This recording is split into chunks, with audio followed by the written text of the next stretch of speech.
everyone, I'm Shaheen from the Content Mix, and I'm excited to be here with Zara Easton, who's brand marketing manager for LinkedIn, and she has a decade of marketing experience, previously working with brands like Grazia and Virgin. Thanks so much for joining us, Zara. Thank you. Really excited to be here and chat with you today. Yeah, I'm excited too. So let's jump right into it. So you're fairly new at LinkedIn, and a lot's changed since you started. What's it been like the first year on the job there? Yeah, it's been a real kind of whirlwind of a year. I mean, I guess for everyone. I was lucky to have a couple of months at the beginning of 2020 in the office, and then went straight to working from home. But yeah, I feel just really lucky to work, obviously, for a really incredible company, and have started like a new journey in a great company. Yeah, it's a time where the role of the brand has been really, really important as well. It's been great to be able to work on a few strong campaigns this year for LinkedIn too. So yeah, it's kept me busy during this time as well, which I think, has been a blessing. Absolutely. So can you tell us a bit about what your day-to-day is like as brand marketing manager? Like, what are your responsibilities? What are the kind of campaigns that you're involved in? Yeah, so my role really is, I guess it's split probably about 30% strategy and brand planning, and then about 70% hands-on on projects, which are normally developing campaigns. And it really depends my day-to-day on the projects that I'm working on. And yeah, so I think that can vary from media planning, working with agencies on creatives, working with internal teams on creative ideas as well. Yeah, so it's great, and I really love brand. I love, especially at the moment, working for brands I'm just really, really passionate for. Awesome. So where do your campaigns run? What kind of campaigns are they? Yeah, so a mixture really. So we'll run hero above the line campaign. So we run on TV sometimes, and that will be executed across the full media mix really, depending on what's right for the environment. I think, and that on the flip side, we also work on more social first campaigns as well, which will just run across all the classic social channels and paid social as well. And I guess this year things have changed a little bit. So where we would have explored more things like out of home and print, we've dialed that down a lot, just because there isn't the same media consumption. Right. So, we should mention that, I mean, LinkedIn is based in the US, but you're based in the London office, and you're focused on campaigns for the UK market. Is that right? Yes. So it's a UK mainly at the moment. And yeah, my overall team looks at EMEA. So that does change. But this year the focus has been on the UK.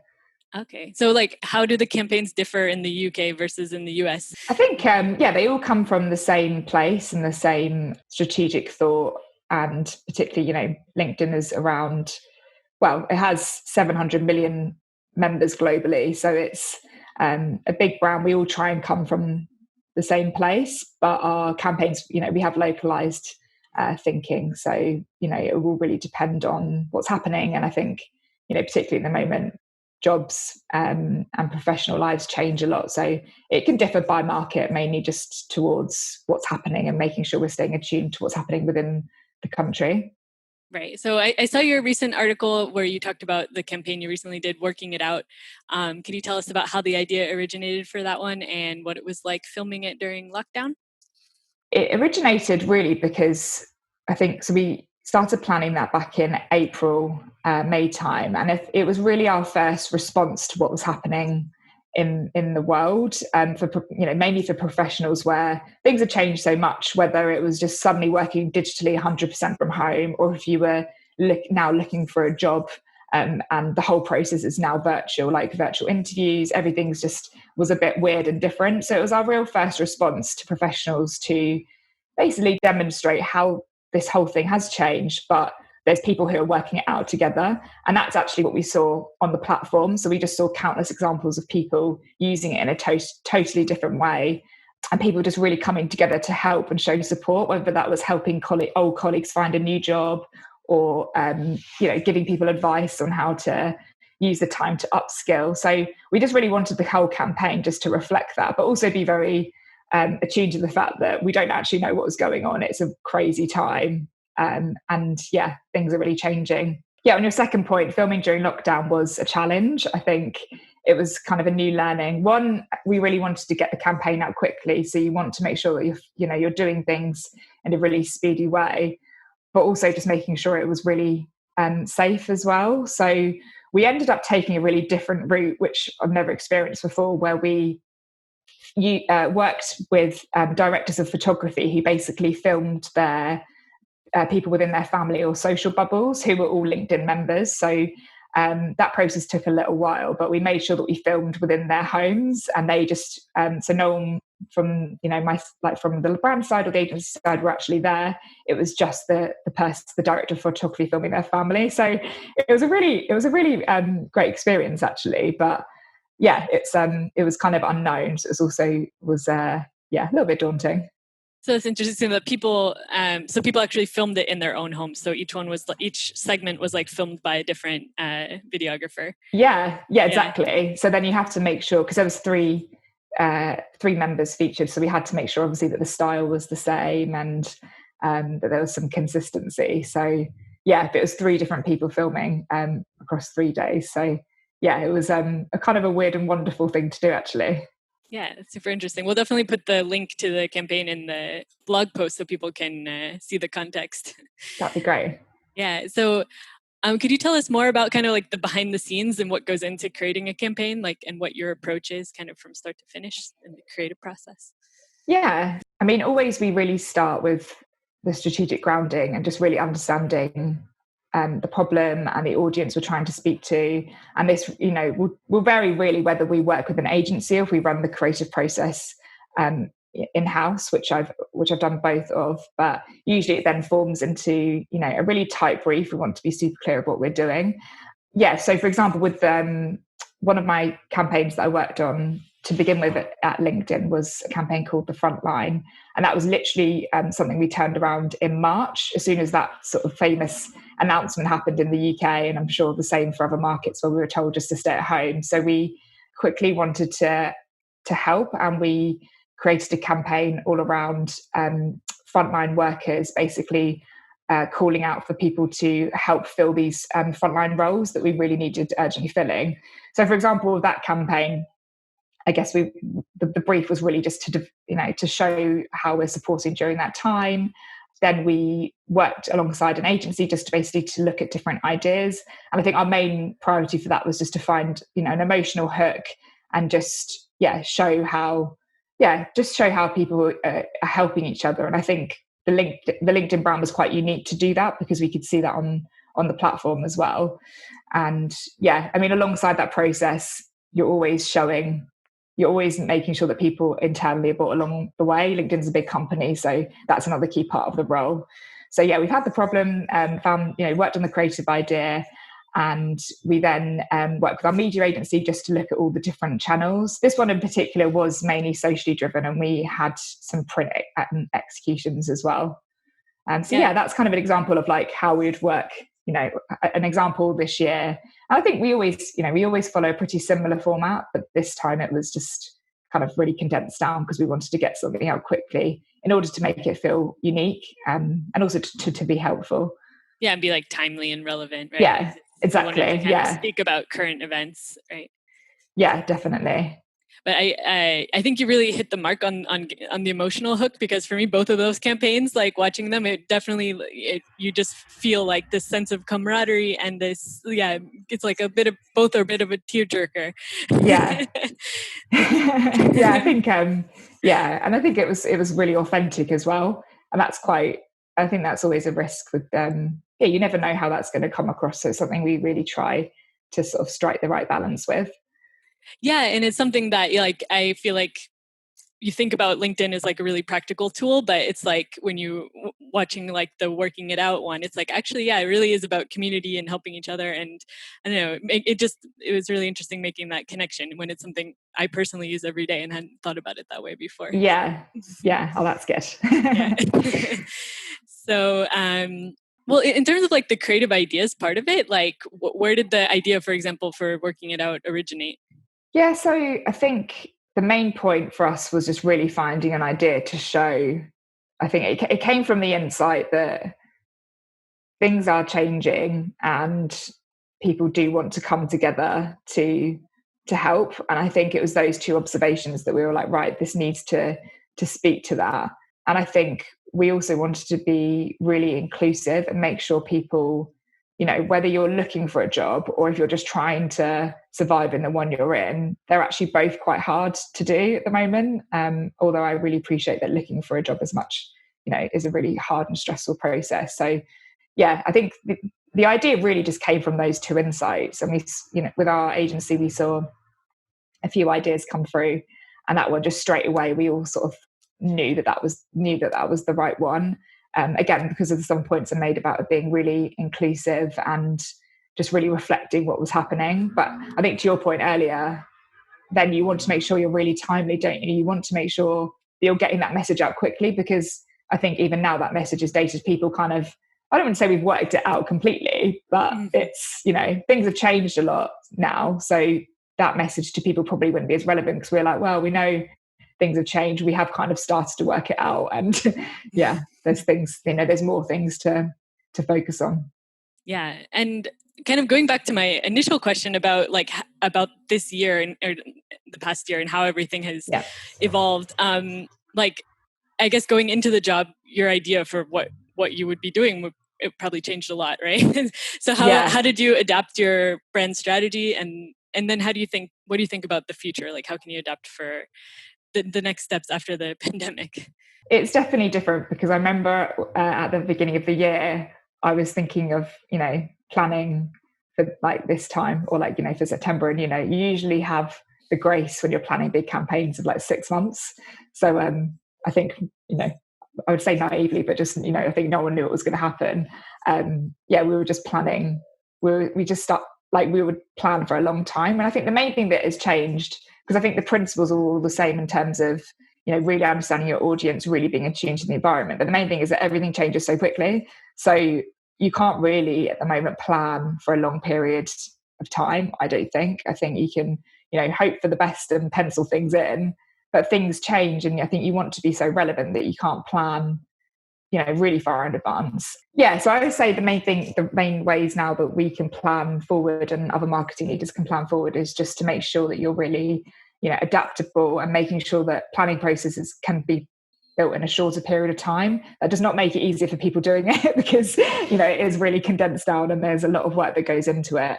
But yeah, then I think it also comes down to balance of appreciating that things won't always be perfection, because you don't have the time to do that. You know, you can do your best job to make it a great campaign, a great idea. But I think if you take too long, you miss out on the party. So I think, yeah, in answer to your original question, I think I didn't expect to be working on so much this year, which is great, as in, you know, different campaigns. But I think we've been so lucky that we've had the opportunity to have different messages and speak to different things this year, because there's been a lot to talk about. No, there's been a lot to talk about, and there's a lot of support that people actually, you know, really need. And I think they've looked to LinkedIn for that. So that's been great to work on stuff. But also, you know, obvious challenges personally, you know, where, you know, you want to be meeting the people you work with properly, don't you, and be working with them. So I think everyone who started a new job this year probably feels like it's a bit strange, mainly getting to know people virtually.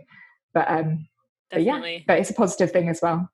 Yeah, I mean, I don't know if you can speak to that, but I imagine all the social networks are seeing more activity than usual right now, with people spending more time at home and not being able to connect in person. Yeah, exactly. Yeah, it's the same. I mean, it's the same, you know, across social platforms. It's the same for, you know, TV. People are watching TV more, which people kind of always thought that would slowly decline. But I think there's been some changes, and some of the positive. Mm-hmm. Yeah. Well, I wanted to give you the chance to, if there's any other campaigns you wanted to highlight, any other that you're particularly proud of, either at LinkedIn or earlier in your career.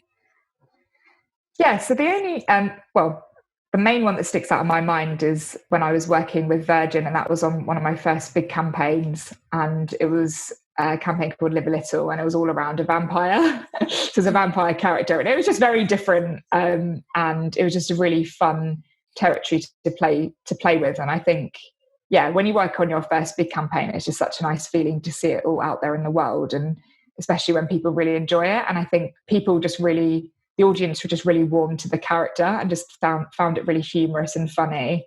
And that was just amazing to see. So Yeah, and I really love the Virgin brand. I think it's 50 years old this year, and it has obviously operates across multiple industries, but it's just a really, it's a fun, irreverent brand. And yeah, it was a great campaign to work on something which wasn't, using a vampire is obviously a complete fictional character, so it was a really fun territory to play with. Yeah, definitely. And this was like around Halloween or something, no? Yeah, so there's well we did an activation around Halloween, but we actually ran it throughout the year and people loved it. Oh So wow. yeah. Very cool. We'll have to stick a link in the blog about that one too, so people can Yeah, see what that'd be you're talking great. about. So yeah, but talking about your previous experiences, could you tell us a bit more about your background and how you first got into marketing?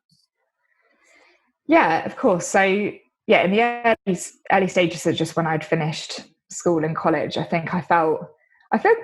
don't think I really ever applied myself as much as I should at school and college. So I did feel a little bit lost and not sure whether to go to university really. So I took a year and ended up getting a job in a magazine publishers, and which was called MMC, and I absolutely just thrived there and loved it. I think I sort of saw a kind of professional world, really enjoyed the creative side. And then that really, after a year there, that really boosted me to go to university.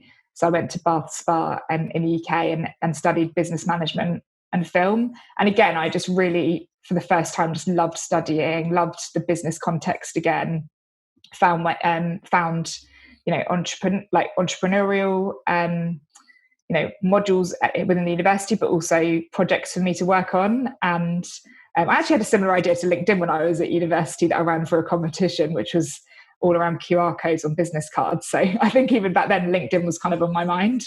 And then, yeah, so after university, I really loved it there. And I think I wanted to, obviously, when you finish university, you are very pressured to find a job and move into your next step. And I actually ended up getting a job back in the magazine world, so within trade marketing. And that's where I was working for Heat Magazine and Grazia, which I always loved them. They're UK mainly brands, but Grazia's in other countries as well. But yeah, I've always loved those brands. So I was super excited to go back there. But I think what I found, even in the 3 years that I had as a break, that the industry had changed a lot and print was really declining at that time. And it was quite, I guess it was, I learned so much and it was great, but it wasn't, it had changed so much and it's quite a tough industry, I think, to develop in.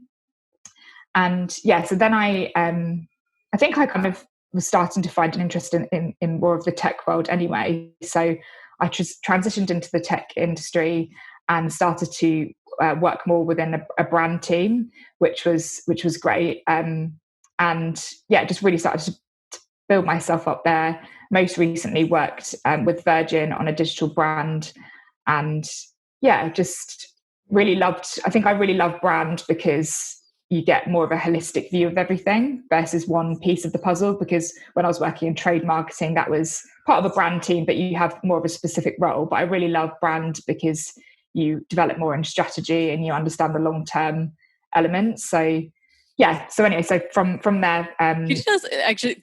Could you define trade marketing? Like, oh yeah, sorry. yeah, maybe it's a British thing, but I don't know the Sorry. term. Yeah, no, Yeah. that's fine.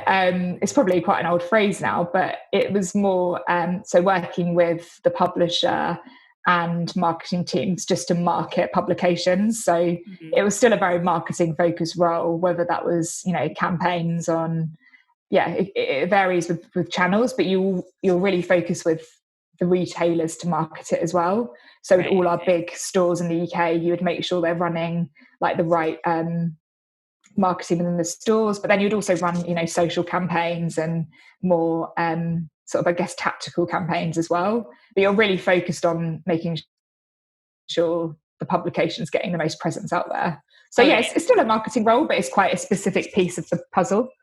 Yeah. So it's like marketing the magazine itself, because I know there's Yeah. also marketing roles about like working with clients and promoting them within the magazine. Yeah, So exactly. Yeah, so yeah. it's different to that. Yeah, no, it's still marketing the magazine, but Mhm. you're really focused on just it's quite there's there's a lot of thinking about the numbers and making sure that there's real presence out there for the magazines, which obviously it can be quite challenging because print has declined a lot.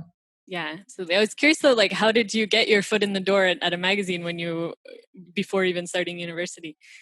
Oh, well, I was only 17 or 18 at the time. And I just remember I applied for the role. And I think I just went there with really kind of a bit of an eager beaver. And I was just really excited. And it was, it was a junior role. But I think I went in just really, entry level and worked really hard. And I think, to be honest with you, I think I was just really lucky that I found something and really loved it.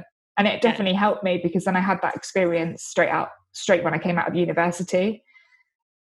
Yeah, So yeah, definitely. It sounds like that would definitely put you ahead. So it's yeah, interesting which I how never really those. thought about. It was very, yeah. I think if I could go back, I think I would have planned things more. But I didn't. I think I sort of fell into sort of a few things, but then found that it really was serendipitous because it helped me. Yeah, it helped me find my way. I think so. I'm really pleased how it turned out. Yeah, absolutely. That's interesting how those really early experiences can have such an impact on the whole trajectory of a career. Yeah, definitely. I was also, LinkedIn is a company a lot of people, it's like a dream employer, I think, for a lot of people. So I'm curious, how did you get Yeah, your foot in the door there as well?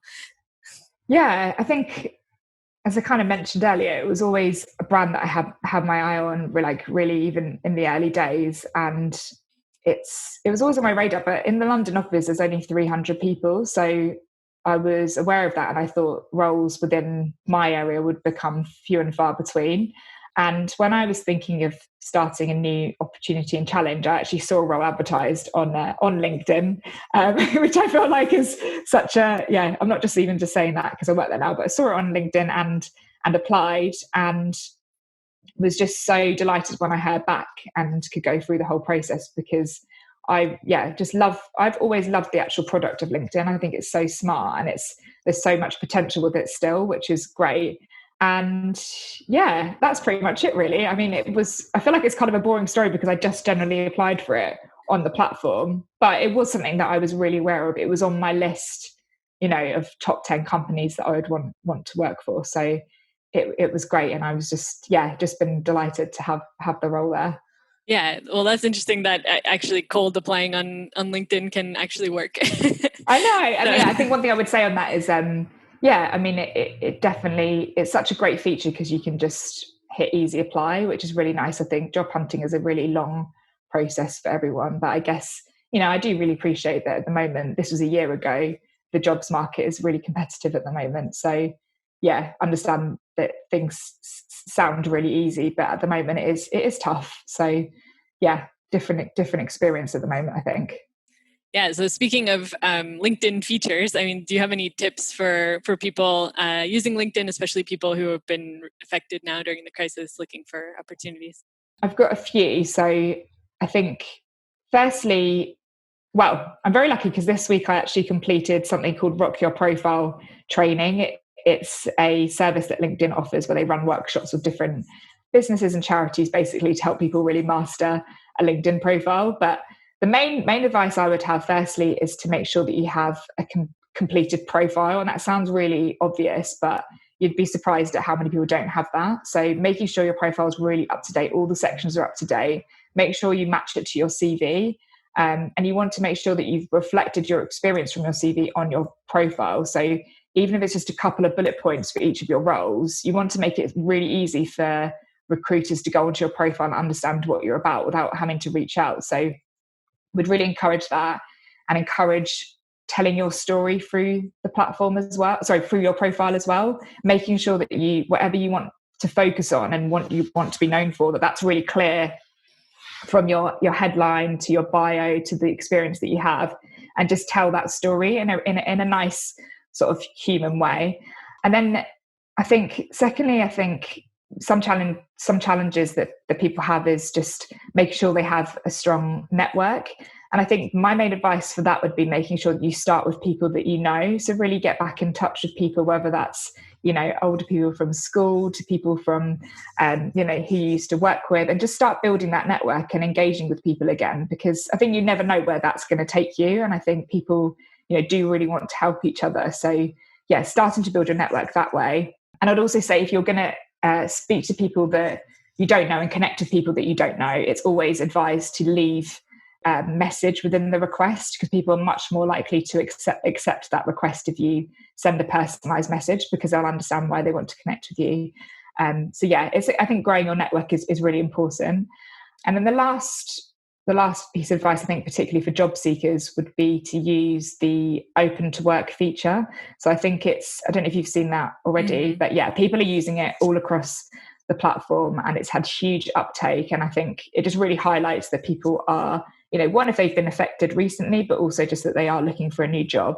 So it's super easy. But I would also then, on top of that, advise that people share a post to their community. So not only do you have open to work, but maybe tell a personal story to your network to say, what's happened, what you're looking for. And, I think opportunities to be vulnerable as well is great, because people do want to help. So yeah, that wasn't a short answer, but there's the three things I would really recommend.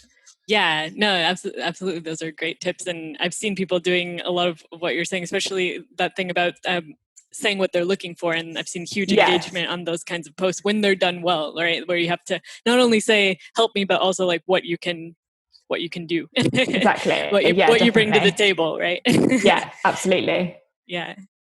Let's go into the recommendations, some more of your recommendations. So what's your favorite app at the moment?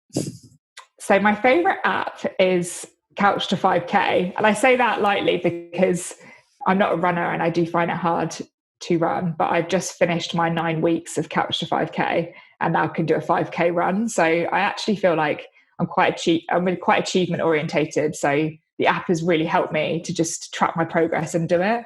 And that really helps you in your professional life as well. I think when you're doing exercise and you're getting out in the fresh air, it's really helped me. Yeah, it sounds like a great thing to do during these times, lockdown times. Yeah, definitely. To stay active. So, and do you recommend any professional group or publication? Yes. So my favorite, sort of group / publication is an organization called Amazing If, which is run by Helen Tupper and Sarah Ellis. And they've recently written a book called Squiggly Career. So Amazing If offers a fantastic Instagram channel and loads of tips, and there's a podcast.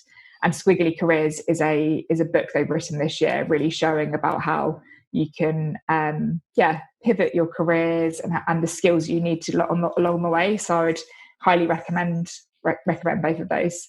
Mm-hmm. Okay, excellent, great recommendation. And then I just wanted to ask you about a source of inspiration or a professional role model.